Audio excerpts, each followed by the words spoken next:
ஒரு பெரியவருடைய கோரிக்கை என்ன தெரியுமா? டாஸ்மாக்ல 10 ரூபாய் நிறுத்த சொன்னீங்களான்னு கேட்டாரு.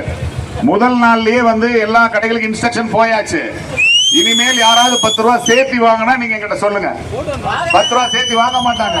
வாங்கினா நீங்க சொல்லுங்க, கேட்போம். ஓகேவா? அவ்வளவுதான், உங்களுக்கு பதில் சொல்லிட்டேன். போலாம் போலாம் போலாம்.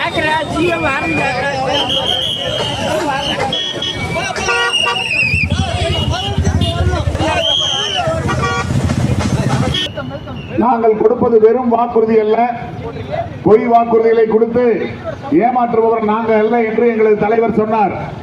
சொன்னதற்கிணங்க முதல் கையெழுத்தே மகளிர் பாதுகாப்பு.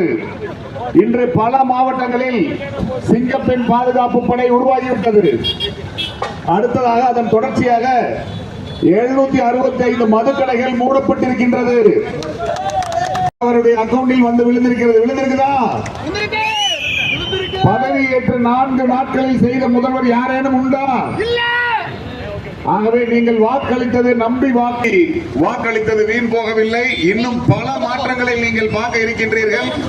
ஒரு லஞ்ச லாவண்யமற்ற ஒரு அரசாங்கத்தை நீங்கள் அனைத்து திட்டங்களும் இருக்கும் என்பதை உறுதியாக சொல்லி, இது வெறும் நன்றி அறிவிப்பு பயணம் அல்ல, இது நன்றி அறிவிப்பு பயணம் அல்ல.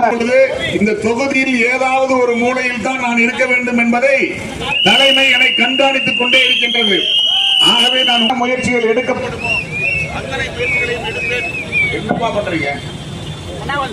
அத்தனை முயற்சிகளையும் எடுப்பேன் என்ற உறுதியை கூறி எனக்கு வாக்களித்தமைக்காக உங்கள் அனைவருக்கும் என் நெஞ்சார்ந்த நன்றியை